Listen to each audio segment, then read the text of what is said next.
Drama serial मेरी जिंदगी है तू, जिसमें आयरा ने फैसला कर लिया कि वो कामयार से शादी करेगी। उसकी मोहब्बत देखकर आयरा पिघल सी गई कि जो इस तरह से जान जोखों में डालकर खुद को अजियत पहुंचा रहा है वो वाकई सच्चा आशिक है। तभी तो आयरा कामयार के सामने अपना फैसला रखती है, तुमसे शादी करने के लिए तैयार हूँ। ऐसे में कोई नहीं भी मानता, मैं मान चुकी हूँ। मैं अपने घर वालों के खिलाफ चली जाऊंगी, हर रिश्ता तोड़ दूंगी, लेकिन तुम्हें अपनाना चाहती हूँ। इसलिए तुम भी फैसला करो और जल्दी से मुझे रिप्लाई करना। तुम्हारे जवाब का इंतज़ार करूंगी। अपना फैसला सुनाया, अपनी बात मुकम्मल की और आयरा आयरा यहाँ से चलती बनी। कामयार तो देखता रह गया कि आज वो उसके लिए अपने घर वालों को छोड़ने को तैयार है, जिनके खातिर वो कामयार को छोड़ा करती थी। आज कामयार की खातिर उन्हें छोड़ रही है। कामयार काफ़ी तड़प चाहता है कि इस लड़की के साथ नफरत कर रहा है जो सबको छोड़कर मेरे पास आ रही है, लेकिन फिर भी कामयार के दिल में आयरा के लिए फीलिंग्स नहीं जाग रही। आयरा जब रूम से बाहर निकली तो बाहर से उसे अब कामयार की माँ मिलती है और माँ कहने लगी, अगर तुम फैसला कर रही हो ना कि तुम कामयार से शादी करोगी तो समझ लो ये फैसला बहुत मुश्किल होगा तुम्हारे लिए। कामयार बिल्कुल वैसा बन चुका है जैसा वो पहले था, अपने माजी में था, इसलिए उस कामयार के साथ गुजारा करना बहुत मुश्किल है आयरा। तो आयरा आयरा फिर चुप रहती है क्योंकि वो फैसला कर चुकी है, तो बस कर चुकी है। अपने फैसले के बारे में जाकर अपने बाप को भी बता दिया। बाप तो तड़प गया, तुम जानती भी हो, तुम होश में तो हो, तुम क्या कह रही हो? तो आयरा कहने लगी, होश में ही तो आई हूँ, मैं समझ रही हूँ बाबा मैं क्या कह रही हूँ और यही मेरा फैसला है।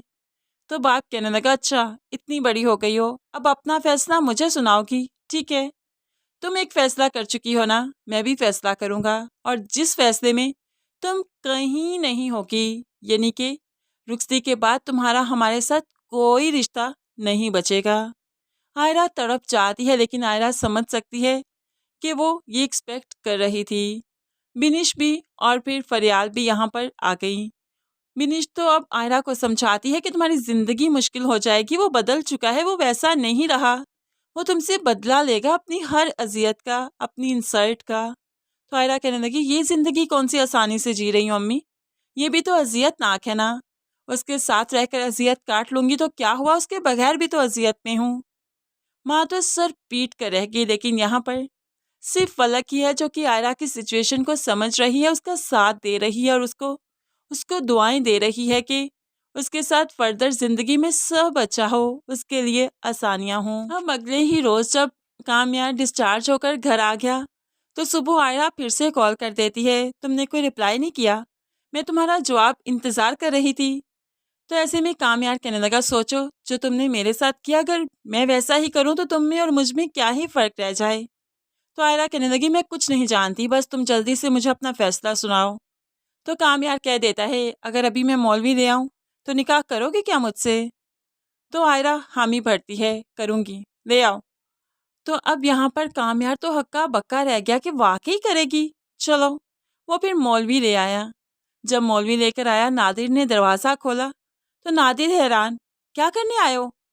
तो यहाँ पर कामयार कहने लगा, निकाह करने आया हूँ। नादिर हैरानगी से, किसके साथ?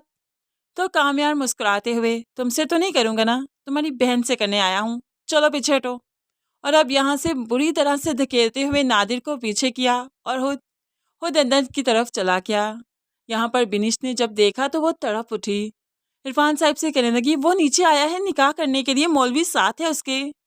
तो इरफान साहब कहने लगा, क्या हो गया, आया है तो कर लेगा निकाह, ले जाएगा, ये मामला ख़त्म करना चाहता हूँ मैं भी, चलो देखते हैं आखिर क्या है ये सब कुछ। इरफान साहिब कामयार के पास गए तो कामयार कहने लगा, आपकी बेटी ने बुलाया है, अपनी खुशी से नहीं आया मैं, इसलिए अब के बार इंसल्ट करके यहाँ से मत निकालना मुझे, अब के बार मैं बर्दाश्त नहीं करूँगा। बार बार अपनी इंसल्ट करवाई, लेकिन अब तो मेरा वाकई दिल नहीं था ये शादी करने का, आपकी बेटी से मोहब्बत भी नहीं करता, मैं शादी करना भी नहीं चाहता, लेकिन उसने ही इंसिस्ट किया तो फिर बस में आ गया।